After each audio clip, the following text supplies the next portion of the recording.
अस्सलाम वालेकुम दोस्तों, आप कैसे ठीक ठाक खैरियत से होंगे। तो आज हम इरफान जुनेजो की सक्सेस स्टोरी के बारे में बात करेंगे कि इरफान जुनेजो जो था वो पहले फुटबॉलर बनना चाहता था, लेकिन क्या हुआ कि जब उसने जो है एफएससी कर लिया, इंटर कर लिया, तो उसने अपने वालिदैन से कहा कि मुझे बाहर भेज दे ताकि वहाँ पर फुटबॉल का जो है स्कोप ज़्यादा है, पाकिस्तान में इतना नहीं है, तो मैं किसी भी यूनिवर्सिटी में जो एडमिशन लेकर फुटबॉल की तरफ जाऊँगा। तो उसने कहा कि हमारे पास इतने पैसे नहीं और हम ये अफोर्ड नहीं कर सकते। तो फिर इरफान जुनैन ने पाकिस्तान में जो है यहाँ पर एडमिशन ले लिया और वो यहाँ से बीबीए कर दिया। इसके बाद जो है उसने सोचा कि भाई अब जो फुटबॉल का मेरा जो मिशन था वो तो ख़त्म हो गया, अब मैं क्या करूँ।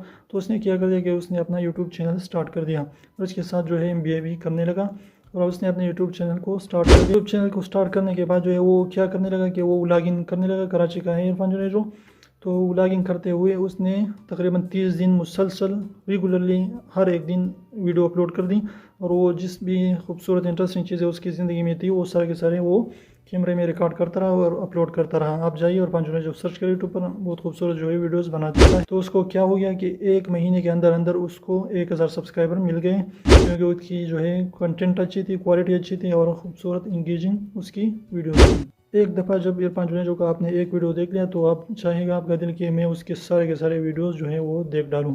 तो ऐसी खूबसूरत अच्छी वीडियोस बनाता है। तो आप भी, अगर आप भी यूट्यूब पर सक्सेसफुल होना चाहते हैं तो आपने क्या करना है कि अपनी कंटेंट को अच्छे रखना है और वीडियो रेगुलरली अपलोड करना है और कंटेंट और क्वालिटी, कंटेंट भी अच्छे होने चाहिए और उसकी क्वालिटी भी होनी अच्छी है, सारी उसकी क्वालिटी भी अच्छी होनी चाहिए। कि एक बॉस ने जो है एक पन्नी लतीफ़ा सुना दिया तो सारा का सारा स्टाफ जो है वो लोटपोट हो रहा था, हंसते गया, और एक बेचारा था वो कुछ भी कोई भी जो है उसकी चेहरे पर असर नहीं दे और वो ऐसा ही बैठा रहा।